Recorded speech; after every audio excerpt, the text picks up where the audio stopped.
ટ્રેક્ટરમાં સિમેન્ટ લઈને આવ્યા છે અને પોતે એ મહેનત કરી રહ્યા છે. સવારનો ટાઈમ છે, તો ઠંડીનો પણ ખૂબ જ માહોલ છે, છતાં પણ આ પ્રવીણભાઈ પણ મહેનત કરી રહ્યા છે. સાથે સાથે સરપંચ પણ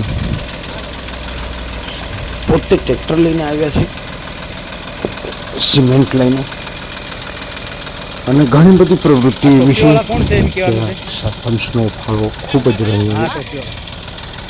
અમે તો સેજ પ્રવીણભાઈ સાથે બંને મહેનત તો કરી રહ્યા છે, પણ સરપંચની તારીફ કરે એટલી ઓછી છે, કેમ કે એ પોતે કામ કરી રહ્યા છે. કેમ કે સરપંચ એટલે પૂરા ગામની જવાબદારી હોય છે, ઘણા બધા કાર્યક્રમો, ઘણા બધા કામો હોય છે, ઘણું બધું દોડધામ હોય છે, છતાં પણ ટાઈમ કાઢીને પોતે કામ કરે છે. એના માટે એમની પણ તારીફ કરવી યોગ્ય છે. ખૂબ આભાર એમનો માનીએ એટલો ઓછો છે. સાથે તો પ્રવીણભાઈ સાથે કંઈક ચર્ચા વિચારણા કરી રહ્યા છે, કંઈક વાત કરી રહ્યા છે, કંઈક પથ્થરને લઈને યા કંઈક કામને લઈને ચર્ચા ચાલી રહી છે. તો હવે સિમેન્ટ ખાલી થઈ ગઈ છે મિત્રો, એટલે હવે સરપંચ કહી રહ્યા છે કે તમે જજો, મજૂર લઈ આવજો. એ પણ વાત થઈ રહી છે. તો હવે સિમેન્ટ ખાલી થઈને ટ્રેક્ટર જઈ રહ્યું છે, એટલે કે સરપંચ ટ્રેક્ટર લઈને જઈ રહ્યા છે. ત્યારે મિત્રો અમે બધી છોછેછાણા કરી કે આજના દિવસમાં શું થશે, કઈ રીતે કરશું, બધું પ્લાનિંગની વાતો કરી, અને કેટલો ખર્ચ થયો હશે એનો પણ યાર અમે વિચાર કર્યો. ખૂબ મોટો ખર્ચ થયો છે. અમે જે સમજતા આ તો દોસ્તો જોઈ શકો છો તમે. હવે અમે જઈ રહ્યા છે દાહોદ તરફ, મજૂર લેવા માટે જઈ રહ્યા છે. મેં દાહોદ તરફ પ્રવીણભાઈ સાથે દેખો એ ગાડી ચલાવી રહ્યા છે, ને પાછળ બેઠો છે. સવારમાં ઠંડી પણ લાગે છે યાર, પણ હું તો સવારમાં એવું થયું કે યાર ચા પીધા વગર આવી ગયા, અને પ્રવીણભાઈ ના આવ્યા વગર પણ તો મિત્રો દાહોદ પહોંચી ગયા, અને જો નાકા પરથી અમે મજૂરને પણ નક્કી કરી લીધા છે, અને મજૂરોને સરસા કરીને તમે આવો આગળ એમ કરીને અમે એ લોકોને કહીને આગળ જઈ રહ્યા છે. તો આગળ જઈને હવે અમે ઈચ્છા કરી કે સવારે ચા પીને પણ નથી આવ્યા, તો હવે કંઈક નાસ્તો કરી લઈએ એવી પણ વાતો કરતાં જઈ રહ્યા. અને હવે મિત્રો અમે નાસ્તો કરવા માટે અહીંયા રોકાયા છે, ઊભા રહ્યા, તો અંદર જઈ રહ્યા છે. તો આ સાંભળી શકો છો તમે, પૂછી રહ્યા છે કે યાર પૌવા શું છે, શું નાસ્તો કરવો છે, એમ કરીને અમે નાસ્તો કરવા માટે અહીંયા બેઠા મિત્રો.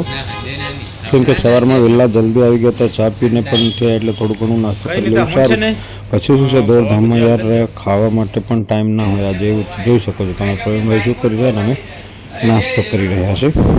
નાસ્તો એટલે કે પૌવા અને ભજીયા એ અમે ખાઈ રહ્યા.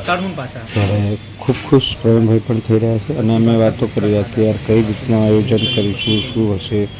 સરપંચ મહેનત કરી રહ્યા છે, તેમજ બીજા લોકોનું પણ યોગદાન છે. ખાસ કરીને ગોવિંદભાઈ પણ લગાતાર વિઝિટ કરતા રહે છે ગ્રાઉન્ડની, અને સાથે સાથે અમુક બીજા લોકોનું પણ યોગદાન છે.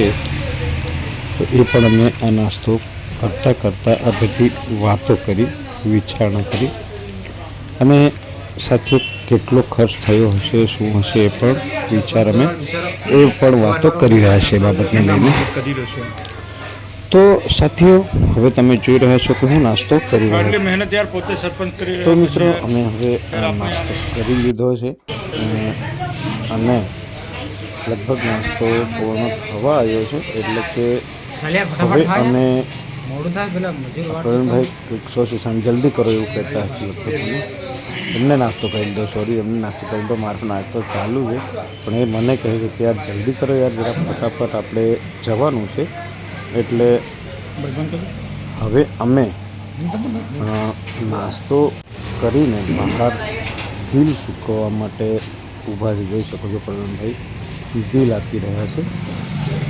એટલે કે પેમેન્ટ આપી રહ્યા છે. હવે પેમેન્ટ એમને આપી અને અમે બહાર તરફ નીકળ્યા છે. તો બહાર તરફ નીકળ્યા એટલે આ ગાડી પડી જોઈ શકો છો મિત્રો. તો હવે પ્રવીણભાઈ શું કરે છે, પડીકી વિડીયોમાં આવી જાય. એક પડીકી ખાઈ રહ્યા છે. એટલે કે તમાકુવાળી જે પડીકી આવતી હોય છે ને, વ્યસન કહેવાય, એ શરીર માટે ખૂબ જ નુકસાનકારક છે, આપણા માટે નુકસાનકારક છે. પણ શું કરે યાર, લોકો ખાતા હોય છે તો ખાઈ રહ્યા છે. અને એ હવે અમે જઈ રહ્યા છીએ ગ્રાઉન્ડ તરફ, એટલે કે દાહોદથી નીકળ્યા છે. જસ્ટ પહોંચી જ જશું એક જ સમયમાં. એટલે સાથીઓ બન્યા રહેજો, હું તમને દ્રશ્યો જોડાવતો રહીશ. ત્યાં સુધી કેટલી વારમાં શું બાકી છે. હવે ગ્રાઉન્ડમાં પહોંચી ગયા છે. મજૂરો પણ અહીંયા આવીને બેઠા છે. હવે તો બેસવાના જ છે, કેમ કે જે અમે મિક્સર મશીન લઈને આવી હલાવી રહ્યા છે.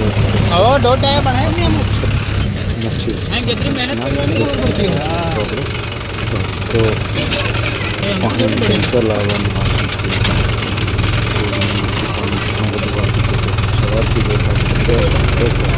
પહોંચી ચૂક્યા છે. મશીન નથી ને ગ્રાઉન્ડમાં કાલનો ધન રહેવા દો, પરને ધન કરી એમ કે તો એટલે હા હું ટાડા રહી થઈ ચૂકી છે. નિંદારનો પાછો ફોન આવ્યો 7:30 વાગે. તો અરે યાર ચાલો ને કરતો તો થઈ ચૂકી છે. એટલે કે હવે માત્ર પાણીનું ટેન્કર લાવવાનું જ બાકી છે. તો આજના દિવસમાં આ સંપૂર્ણ કાર્ય જે વિકેટનું છે એ સમાપ્ત થઈ જશે. પછી ફરીથી તમને જોડાવીશ. પ્લીઝ ત્યાં સુધી બાય બાય મિત્રો.